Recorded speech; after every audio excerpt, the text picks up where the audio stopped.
In this unit, we're going to be talking a lot about radical expressions, and I'm going to show you two separate ways to simplify radical expressions. So one of the ways is to use exponential form or rational exponents. So in this video, I'm going to show you how to go back and forth between radical and exponential form.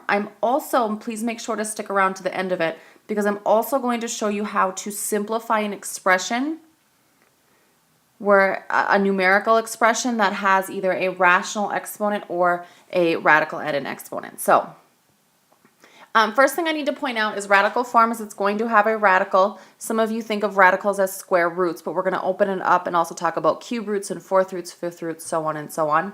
The value underneath is going to be our base. Any little number right here, especially if you think about a cube root, what that looks like is going to be our index. And then, of course, whatever we have, that little top script we have is going to be our exponent.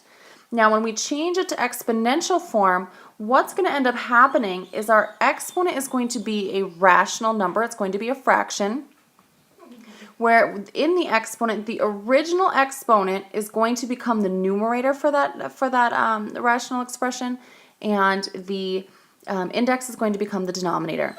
When no index is written, so if you have a square root, the unwritten index is 2. So an exponent of 1/2 is the same as a square root function. We use that concept all the time in calculus. So let's go ahead and look at doing some examples. So I'm going to try to leave that up there. So notice I'm just converting to the form that is not given. So on letter A, I have it in radical form because I have a radical involved. So if I want to change it to exponential form, I'm going to keep my same base, which is x. My current exponent of 3 becomes the numerator, and my index here becomes the denominator. So the fourth root of x cubed is the same thing, or is equivalent to saying x to the 3/4. Similarly, on letter B, I keep my same base. My exponent of 5 is the numerator, and my index of 3 becomes the denominator. Again, the third root of x to the 5th is the same thing as x to the 5/3. Finally, in example C is a little different from A and B in the aspect that C is already written in an exponential form. So I'm going to change it to radical form. So I'm going to put my base underneath a radical. This 2 tells me to make that my index, and the 3, the numerator, stays my exponent. Now, if that index were any number other than 2, I would be done. But as I pointed out up here, if your index is 2, you do not need to write the index. So I'm going to rewrite this in its simplest form of just the square root of x cubed. And again, x to the 3/2 power is the same thing as the square root of x cubed. Well, now that we understand what the different components of a rational exponent are, we can use those to simplify numbers. So let's bump down here. Order does not matter. We can take the root first, or we can raise to the power first. So on letter A, when I have 9 to the 3/2, I understand that that means the same thing as the second root of 9 cubed, or in other words, the square root of 9 cubed. So since the square root and the 3 are both in essence an exponent, as you can see here when it's written in exponent form, it doesn't matter which exponent I do first.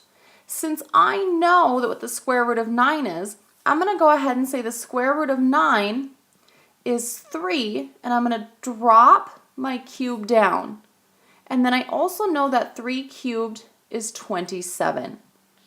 There is my simplified form of 9 to the 3/2 power. Doing the same thing on letter B, I can choose, and now I have it written as a radical, to either first take the cube root of 8 or first square 8.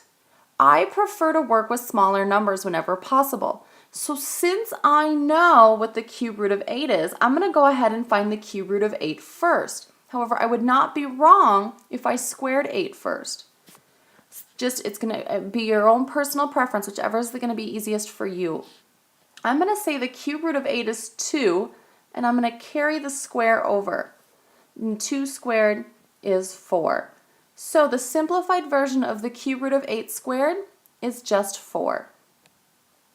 Looking at two final examples, if I have 5 to the 2/3, so on the first two, I started by taking the root. This is the same thing as the cube root of 5 squared. So on letter A, I took the square root first, and on letter B, I took the cube root first. My issue here on letter C is I have no idea what the cube root of 5 is. So I'm going to go ahead and square my 5 first, leaving me with the cube root of 25.